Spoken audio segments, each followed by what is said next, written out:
So I wanted to demonstrate some projects. In particular, the first couple of binary exploits, 201 and 202. So let me just close a bunch of these extra tabs and make things less crazy. All right, 127, projects, and 201 is here, and 202 is here. Okay, so 201 is the simplest kind of exploit. It's buff.c, if I think, yeah, buff.c. All right, so let's nano that. All right, so here's the code that we're using. So this has a few libraries. Now it has a BO. Let me get rid of the colors, which I think are hard to see. Listen, escape Y. There, okay. So now it has two variables here in the subroutine. One is name and one is command. And they're passed into this routine. So here's the main routine. The main routine takes from the user, it reads a name, and then it calls the BO subroutine with name and the literal string date. So the name is read from the user with scanf without any length limitation, and there's 200 registers, so there's actually a buffer overflow in the main routine. You could put in more than 200 and cause a crash there. And that is a vulnerability, but that one is in fact pretty hard to exploit. I learned the hard way. Buffer overflows in main are very hard to exploit because the return to the operating system is complicated. But the return from a subroutine to main is simple. So there is an exploitable vulnerability there, but that's not the one we're going to exploit now.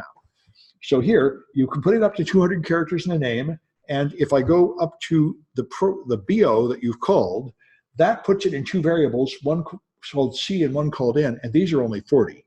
So you can put in up to 200 characters, and the subroutine will put it in a container that only has room for 40. So you can make it overflow, and this will show you the pointers, name's address and command's address. And then it will print goodbye name and then execute the command as C in the shell. So let's run this and see how it looks. It is buff. So if I run buff, it asks me, let's see, all right, buff 32, okay. I made it 32 so we know it's 32 bits. So my name is Sam. So it says goodbye Sam and then executes the command date. So that is the thing running as expected. It executes the date command and just puts in my name. So let's put in a longer name, of course. This is what we usually do for buffer overflows. If I run it again and I put in a long name,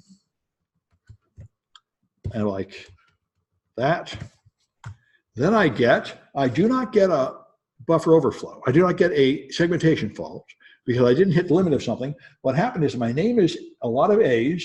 The name came through exactly correct. And then it executed a command which includes only some of the A's. So this is part of what's crazy about C.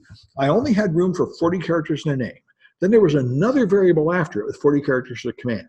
Since I overwrote it with something like 60 or 80 characters, it interpreted the two strings together as one string because I overwrote the null pointer.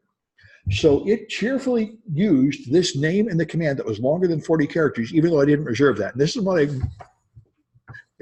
keep saying about C being like amnesic. I call the print command. I refer to a variable, only has room for 40, but it just takes the address of the first byte and it keeps going until it hits a null, no matter how far that is. So the print command has no idea that that variable is only supposed to be 40 big. It won't even look like 2 lines above to figure that out. It will just print whatever it finds up to the end and cheerfully let it be longer than 40. So that, you could say, is an information disclosure vulnerability. I'm seeing past the end of an array, but then some of those A's actually leaked into the second command. So if I go something more careful, 1, 2, 3, 4, 5, 6, 7, 8, 9, 10.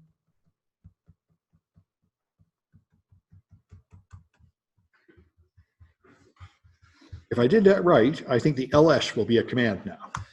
And that's what happened. So I gave it 40 characters and then ls. The ls went into the command variable and it executed that command.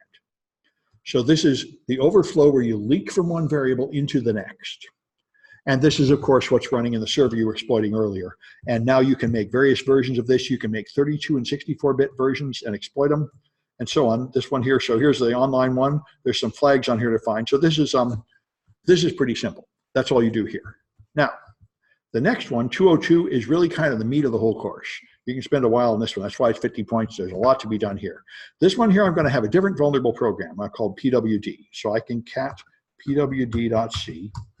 Okay, so it includes a couple libraries, and then it has a main routine it calls this test password routine, and if the answer is not 0, it will print fail. Otherwise, it will win. So test PW is going to see if you know the right password. So test PW is going to reserve 10 spaces for the password and then get up to 50 characters so you can override it. And then it's going to always return 1, so there is no correct password at all. Whatever you give it, it will say fail. So although there is a win command function, you will never execute this win function. No password will ever get you there, or so you might imagine. But of course, so I can never put in the right password and win, but I can exploit this buffer overflow and win. And that's what we're going to do. So this one here is PWD, and I think I made a 32-bit version. Yes, there's a PWD32, which I did with this command here. This will create 32-bit code. Minus M32 will create 32-bit executables on my 64-bit system and call it PWD32. So if I run that thing, it asks me for a password. If I give it AAAA, it says fail. It's always going to say fail. No password is going to be correct. But if I go back to here and I put in 1, 2, 3, 4, 5, 6, 7, 8, 9, 10, and I copy and paste to put a few of those in, now I get segmentation faults, which means I was able to create some kind of error condition just by putting in a long password. And that's pretty good. So now we want to take over the machine this way. Now, one thing that's going to happen is address space layout randomization is going to annoy us. And later on, we're going to do attacks that punch through ASLR. But for our first attack, we're going to make this an old, weak machine like before Windows Vista. If this is a Windows XP machine, there would be no ASLR. And you can turn it off in Linux. So let's just run this program a few times. If I run it here, give it a password of A, then I run it again, give it a password of A, you can tell it's actually, this address is the same every time. So ASLR is in fact off on this box, which is not the default for any modern Linux distribution. And that means I must have turned it off in the past. So I'm just going to turn it on so you can see it. It's sudo su minus to get to root. All right, I'll try it again there. Sudo su minus will get me the root. And this is the variable randomize VA space. If I put a 1 in that variable, it will randomize. So now if I run this program, PWD, and give it an A, and run it again and give it an A, run it again and give it an A, every time the password is stored at a different address. This is the way all modern systems work, just to stop this attack we're doing. Because this attack we're doing was so dangerous, for 10 years all the viruses and worms used it, and everybody added this feature to their operating system to prevent it. So let's turn it off again. So that was sudo, come on, we're messing up there, right? Sudo su minus. And now it was this one, but I got to put a 0 in there to turn off randomization. Is the randomization truly random? It's pseudo-random, but it's try to make it unpredictable, and they draw from an entropy pool, and it's pretty good in modern operating systems. In fact, in the early days like Vista, it was in fact pretty terrible. It only had like 256 possible values, and there was a big scandal about that. And so in each version of Windows, they kept making it more and more random. And I think Linux was always better, but I'm not really sure. But I think modern systems are pretty much onto that. Anyway, so now that should turn it off if I exit. So if I go back, if I can only type exit, okay. If I go back to here and put in an A, now it's the same every time. So now the code is going to stand still, which is going to make our attack a lot simpler. So we're going to debug it, gdb minus q pwd32.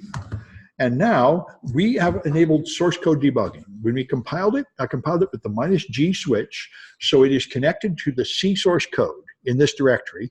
This is not normal for viruses, but it is normal for code you're developing. So I can actually see the source code in the compiler, and here it is. Here's some of the source code. Here's the test PW. So what I would like to do is examine the condition of the stack after it reads in this password. So I'm going to put a break here at line 9. After it reads in the password, but before it tries to return. So I break at 9. Now I run the code, and I'll put in AAAAAAA, for example. I put in 8-character password. Now it's going to I press enter, it's not listening to me. What's going on here? Lost my network connection or something? There, okay. It ran and hit the breakpoint. Now I can examine the condition of the processor. So it's always the same thing that you do here. And let me move this up so it's easier to see. So info registers, and something seems to be wrong with the network connection. Info registers. Okay. So this tells me where I am. I'm in the test PW function at this address. That's EIP. And the most important information is ESP and EBP. So the stack goes from 620 to 638. That is the stack frame for the test PW function. So I'm going to do x/20x ESP. And remember that the EBP is 638. So this is 630, 634, 638 is there. So that is the stack frame for this routine. So you can see, here's the A's I put in, 41, 41, 41, 41, over here, 41. Those are the 8 A's I put in, which did not overrun the buffer because there was enough room for 10. And then I have some other stuff here. Here is the saved return pointer, 5655, 56B8. That is the address of the instruction in main to return to. And so, in fact, I can tell that if I notice that 56B8, if I disassemble main, 56B8 is here. And here's where it calls the subroutine. After it returns, it should resume at the next line. That's what that address is. So that is, if I continue, I'm going to quit here and then continue. It's going to return, go up to print fail, and end normally. So it continued without crashing because I only put in 8 characters. It didn't overrun the buffer, and it resumed at the correct line. Now I'm going to run it again. And now I'm going to put in a longer thing, 1, 2, 3, 4, 5, 6, 7, 8, 9, 10. And I'm going to put in like 40 of those. Now it hit the breakpoint. Now I can examine the condition of the stack. So I do info registers. And my machine is freezing up again. Something seems to be wrong with the cloud or my network connection. Come on, you done messing around with me? Right. Control C, enter. Okay, it's finally moving. All right. So maybe I need to move to a different network. Let's try the guest network. Usually it works better than the staff network around here. Let me approve this. Let's see if I can get a better connection. Okay. Now maybe I'm going to have to close this window and reconnect to it. Oh, there, it finally came back. Okay, now info registers. Okay, so here we are in the test PW function. ESP is 620 and EBP is 638, which is the same thing we had before because C cannot dynamically adjust. So when I put in 40 characters, it doesn't make the stack bigger to reserve enough room for that. It just crams it into space that only has room for 10 ruthlessly. So I can do x/20x ESP, and I'm looking for the stack frame going to 638, which is here. So now you can see my 41s have overridden beyond the 10, and they have hit the stored EIP here. So if I continue now, it's going to crash with 41, 41, 41, 41 in the instruction pointer. And if I do info registers, I can see explicitly that that value is in the instruction pointer. It's also in the EBP, by the way, because the word before the EIP was the saved EBP, and I overrode both of those with capital A's. So I've now made a denial of service attack, where my capital A's enter the instruction pointer, and those are illegal. So now, to win the game, I just need to put the winning address in there. So I'll disassemble, win, and there's where win starts. So I want to put that in instead of the capital A's. That's my goal. So I know what I want to put in, and I think I'm just going to open a second window here so I can make it a little easier for myself. If I go to here, my cloud provider, I can just click SSH and open another window. And now I can delve exploit here while the debugger is running in the other window, which easier than going back and forth in the debugger because I have to keep resetting the breakpoint every time I go back in the debugger, unless you figure out how to save a breakpoint, which there probably is some way, but I don't know how. All right, so now we're in. I'm going to go into the directory where you are, which is 127 ED. Okay, and so here we are. I'm going to make an exploit. I'm going to call it exploit, let's call it Win32. Okay, there. And so I'm going to, right now I'm just going to save my target, which is that. That's my target address for Win. There. We're going to make more of this in a minute, but I'm going to need that number in my exploit. Now, the other thing I need, which I don't have, is I need to know exactly which characters end up in EIP. So I need to do something better than just sitting in 40 A's. So let's run this again, starting from the beginning again. And now I'm going to put in something smarter like 8, 3, 4, 5, 6, 7, 8, 9, 10, and then 1, 2, 3, 4, 1, 2, 3, 4, 1, 2, 3, 4, 1, 2, 3, 4. There, that might do. Now I have a pattern, and now I'm going to do info. Well, I can do info registers. I usually do it before I even think. So ESP and EBP. EBP is 638. So if I x20x, ESP, 638 is here. So the 41s are A's. These are B's, C's, D's. And the E's are what ended up in the extended instruction pointer. So now I know what the attack string should be. It should be that, and I should change the E's into my desired address. So now I can make my attack file. So it's going to be prefix equals that.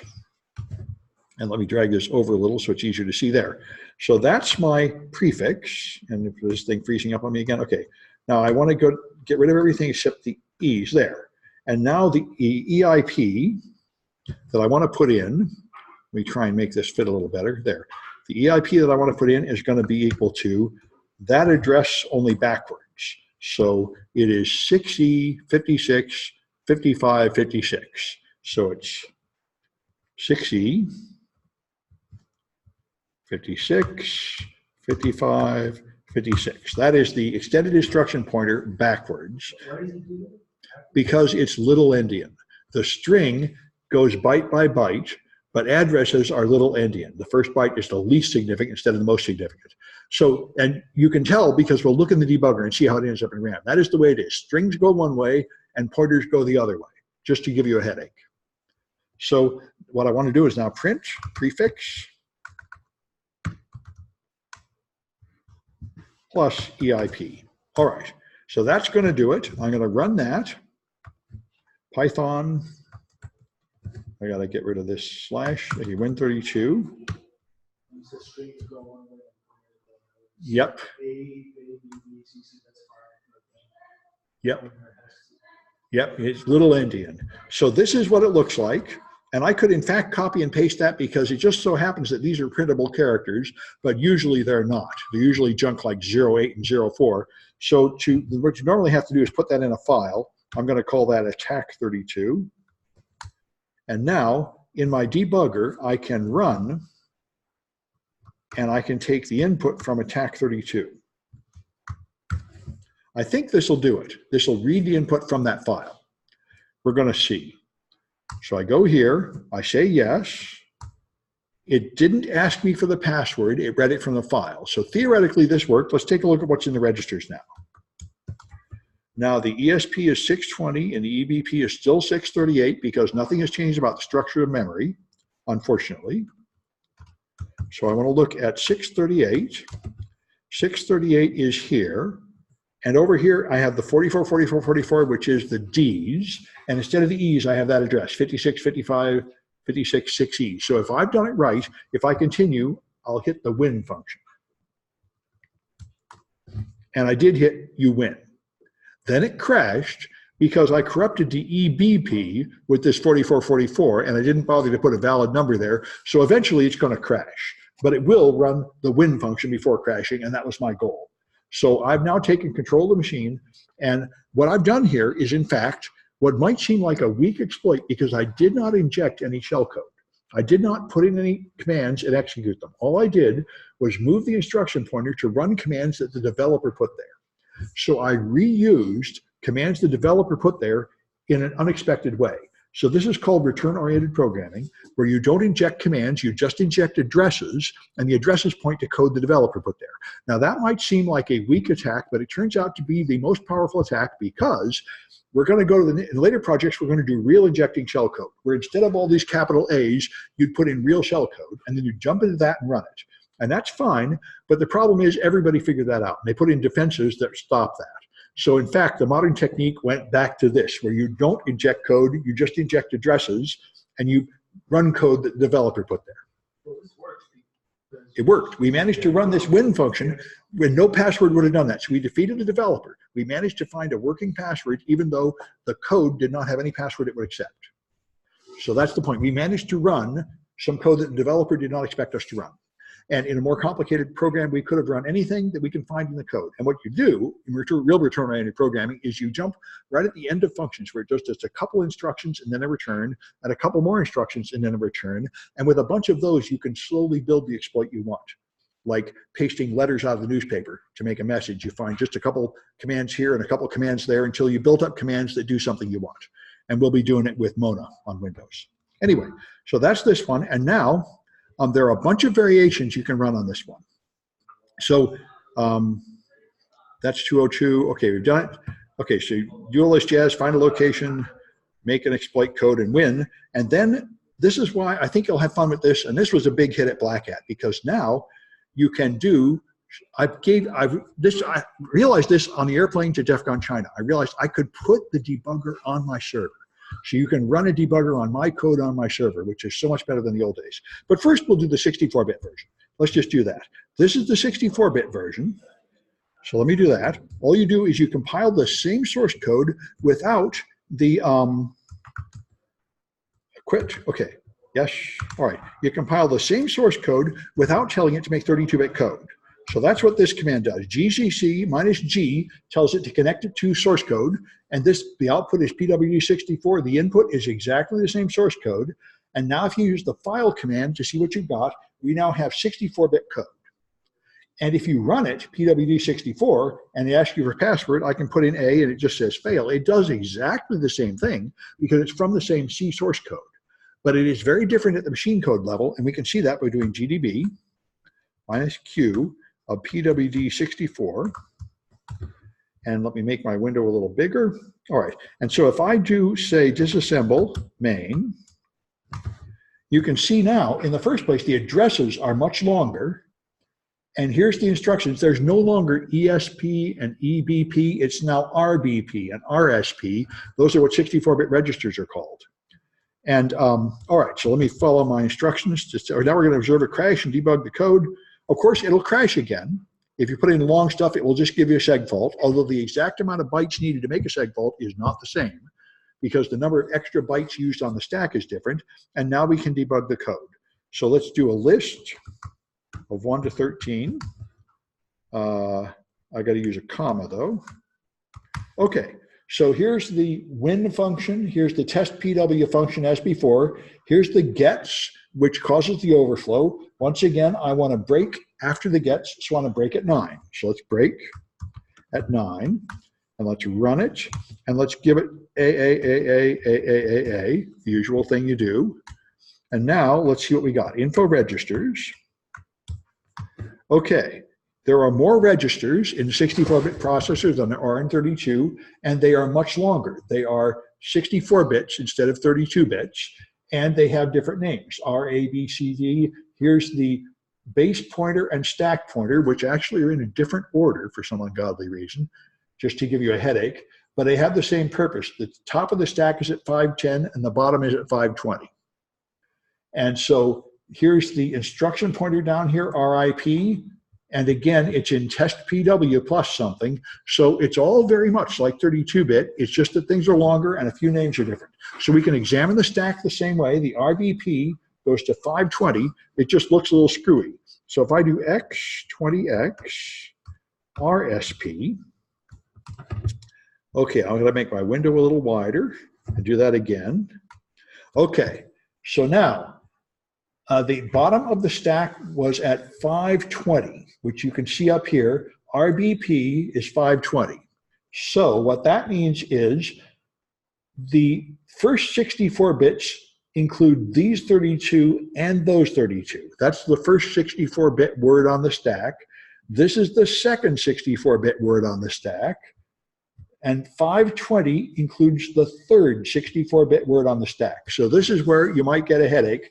When the bottom of the stack is at 520, which it was, 520 is RBP. What that means is you find byte 520 and you take the next 8 bytes starting at that one, which gets you to here. So this is the stack frame. And this is the stored EIP, RIP, this number, 47F1. And we can verify that by disassembling main. We're going to look for the address 47F1, disassemble main, and 47F1 is here. And that's what happens. This is the call to test PW, and when you return, you pick up at 47F1. Notice these crazy zeros over here. They're there because 64-bit processors are in fact a swindle. They do not have 64-bit instructions. They do not have 64-bit address spaces. It only uses 48 bits of the address, which is kind of a ripoff, but that's the way it's done. So it doesn't actually explore all possible 64-bit values in the address because that would be a huge number. 4 gigabytes times 4 billion times 4 gigabytes, and nobody can afford that much RAM, so they didn't bother to implement all 64 bits of the address space. So some of the bits are not used. But anyway, that's the actual code instruction. So now we can do an overflow the same way. So if I run it again, start it again from the beginning, and then I put in A, and then something like this.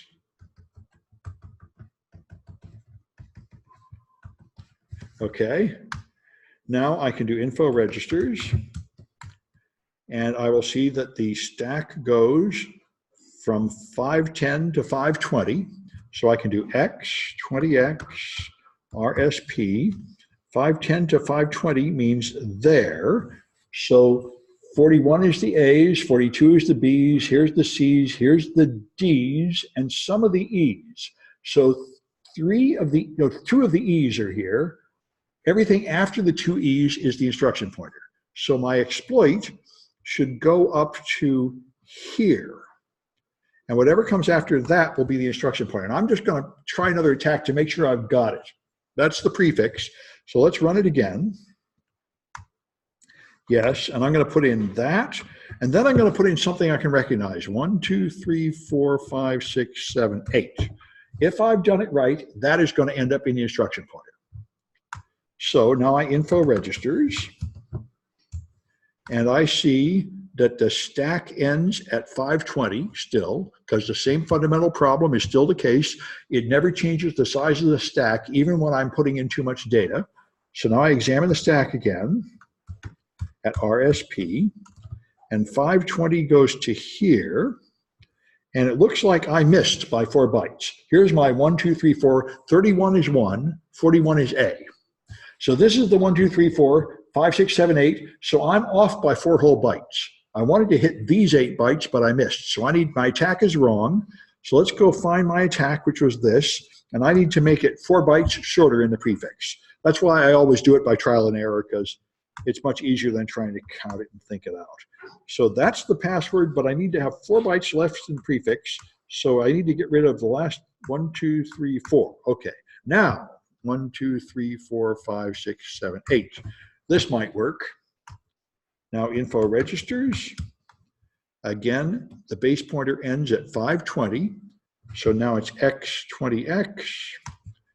520 is here. And now I made it. 1, 2, 3, 4, 5, 6, 7, 8. Now I control the entire 64-bit instruction pointer.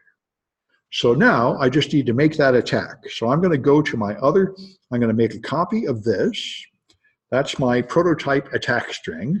And I'm going to go to my other window and make an exploit file. So let's let's see what I'm using. I'm calling it win. Okay, let's nano win64.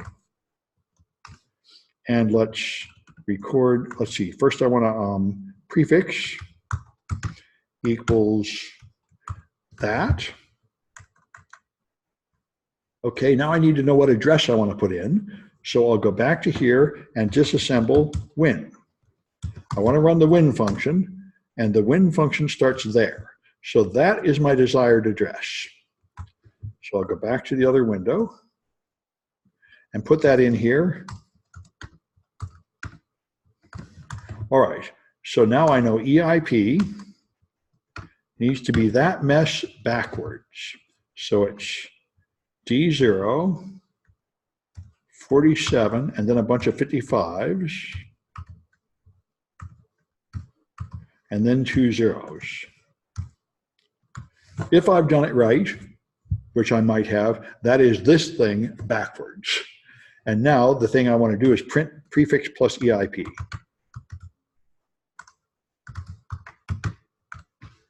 All right, let's try that.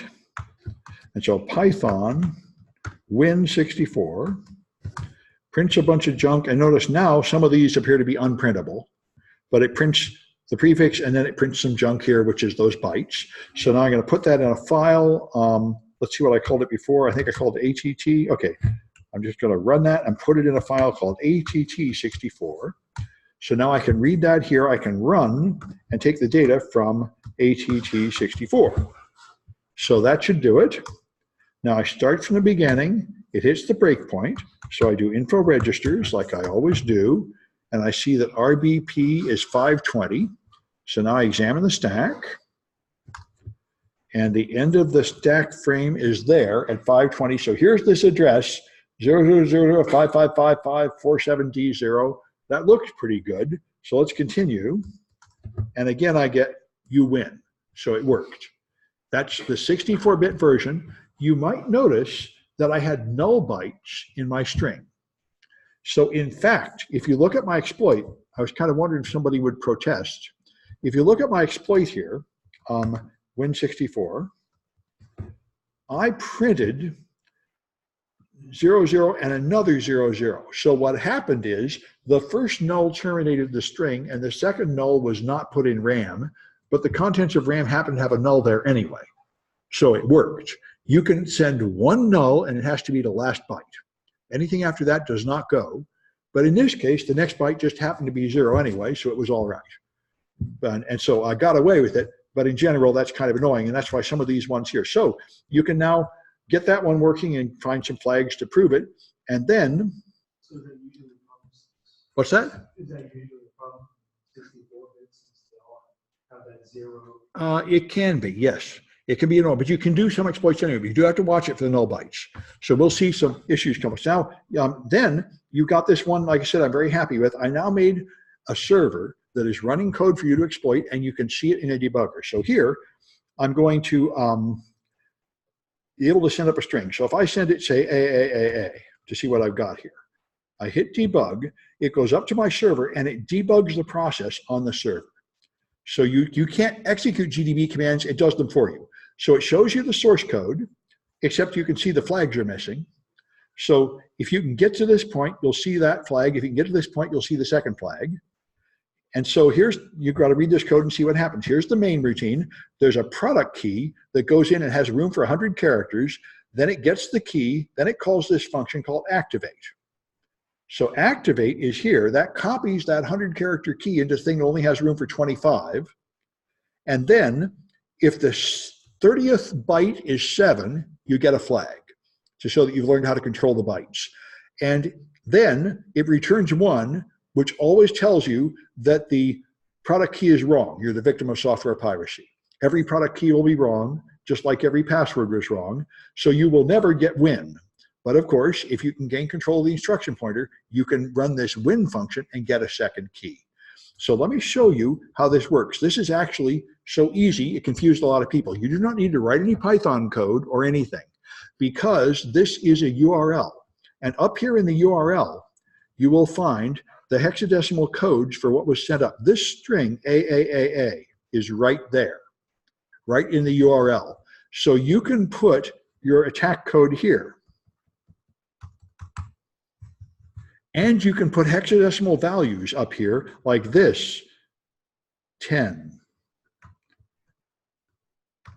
9, 8. You can put hex codes right there in a URL. And if you do that, it's going to be A, B, C, D, then 10, 10, 9, 8. Let's see how that looks. So it injected that code, and if you go down here, it shows you the contents of memory. And so here they are, A, B, C, D, and here's the 10. And the 10 ended the string because that was interpreted as a carriage return. So 10 is not a very good example, but the 9 and 8 should work. So let's just go to that. Let's put in 9s and 8s. Percent 09, percent 09, 09. You just put your code right there. And you're feeding in hexadecimal codes that go right into memory. So there we are, 42, 43, 44. And I expected to see the 09. I don't know why I'm not seeing it. I'm getting a headache here. 09 is a tab or something. Okay, I keep choosing bad values. Let's use 08. It's my fault because it is ultimately being processed in a web page. Some of those are bad characters, but I think a 08 is not. Let's see, there. I should see 4 08s. Down here. Now I finally do. So here's the A's, the 42s are B's, the 43s are C's, 44s are D's, and then you have 08, 08, 08. So you can feed hex codes right up there. So you have the C source code. You have it'll run it and show you the contents of memory, and I think it also gives you the location of the function you're trying to hit. Someplace here. Let me shrink this down and see. There's the function. Line 8. Yes, here it disassembles win right here. That's where win starts. So that's the address you want to hit. You can inject code by just putting it up here. So you should be able to take over this server. And there are 2 flags. The first one, you just have to put a character number 7 in a certain place to show that you have control of the injection. And the second one, you have to put that address reversed in the right place. And you can go through the debugger to do it. So that's good, clean, fun. You want to win. And there are a variety of others this way that go on. If you go back to the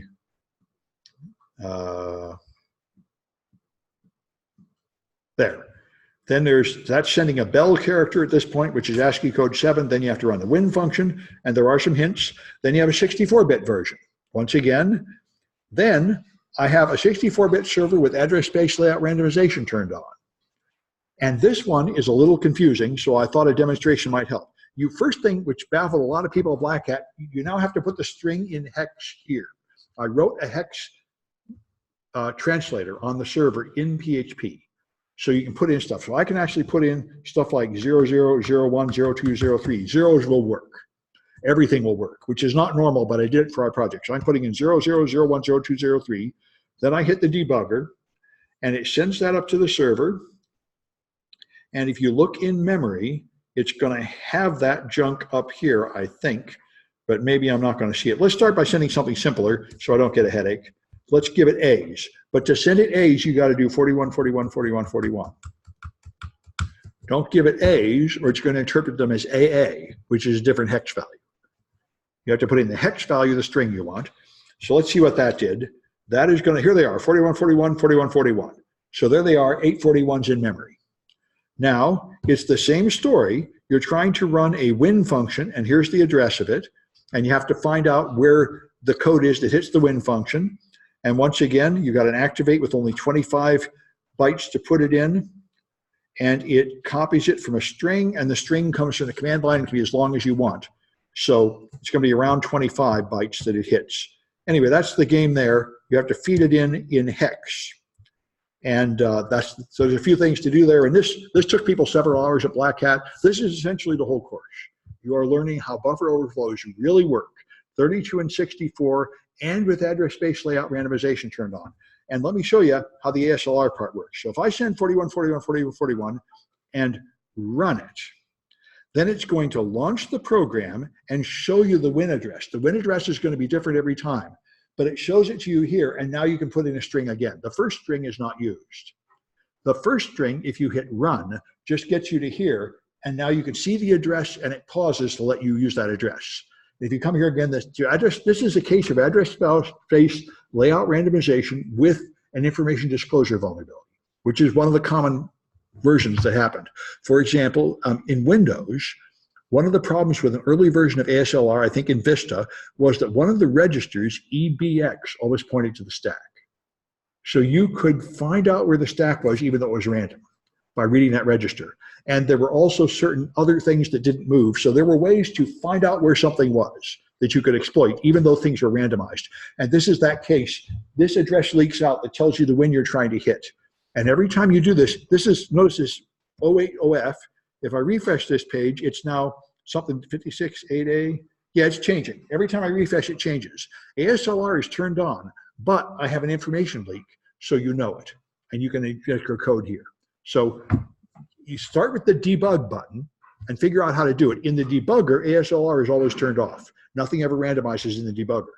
But in the real running in the shell, it randomizes. And you'll have to adjust your exploit here to hit the right address.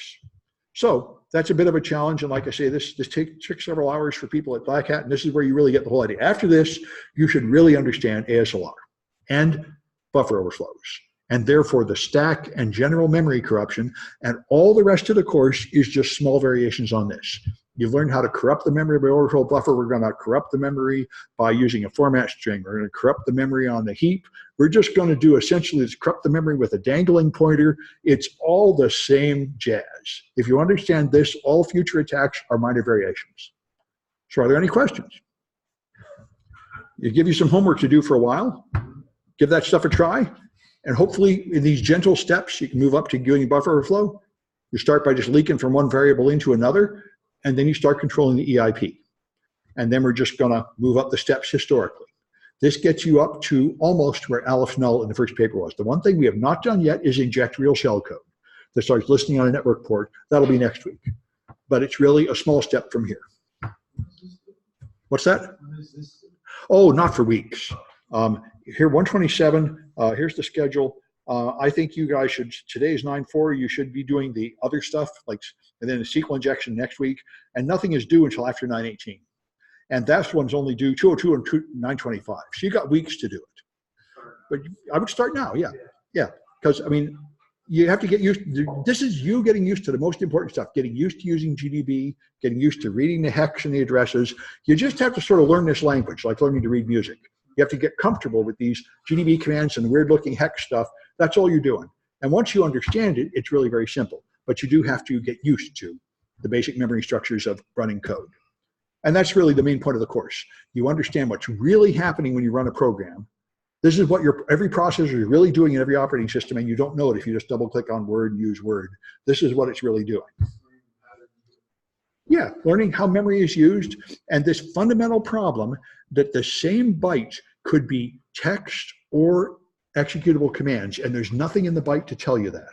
That is the fundamental flaw that causes all this, and Microsoft proposed last month to actually have a second map which indicates the purpose of each byte, so that you couldn't have that happen anymore. Text could not be interpreted as code. And Microsoft keeps adding more and more defenses here. So they have a lot of defenses blocking these attacks, and now they're talking about abandoning C entirely, because for 20 years, everything's been getting hacked, and they said if they just used Rust instead, all this garbage wouldn't happen to them. And we will see if that's true. But Microsoft says they're still not sure, but they're considering switching to Rust. So maybe a new version of Windows in maybe 2 or 3 years will be totally written in Rust, and supposedly this whole category of stuff won't happen anymore. But in practice, there's always something. I don't think we'll be out of a job. When guest speakers come, will they also be on Zoom? Generally, they will be on Zoom, but it's up to each speaker whether they want to allow me to I'll try to put them on Zoom. I think they'll all agree to that. They may not agree to be recorded on YouTube and seen later. So you probably can connect them with Zoom, but I wouldn't assume you'll be on YouTube necessarily. Well, I'm pretty sure that the guest speaker coming tomorrow is fine with both, because he's been here before and he agreed to it. So Alex, you'll be able to see on Zoom and YouTube. Other speakers, it's up to them. It's a very good question, but I really don't know the answer in general. The safest thing is come to class, but if that's too much hassle, you can probably connect over Zoom, because I'm going to be traveling a lot too, so I'm going to tell them you pretty much have to come in over Zoom, but they might not want a YouTube. But I think all the speakers I have this semester so far are pretty much experienced speakers, and they're used to being recorded, and they're probably not going to let me put them on YouTube too. I'm getting, for enough years of practice, I'm getting sure I can spot the ones that are shy and don't want to be on YouTube. One of them was a venture capital promoter. And there are people who are worried that someone would actually make an embarrassing video or a meme or something and hurt them. There's certain normal security professionals like me don't care about that, but there are people who are closer to marketing and stuff where their image matters more. And they would then not want to have a recording. And people in law enforcement typically can't do it because they cannot necessarily have some recording of what they said being up there so that they can take some clip and say, a law enforcement person said this bad thing, they could be in trouble. And maybe their boss would say, oh, you didn't clear everything you said with the boss. So military and law enforcement on duty typically don't like it. But I don't think I have any of them coming. Not yet. Good. Any other questions? Well, I'm going to stop the share, and then I will hang around if anybody wants to do your project.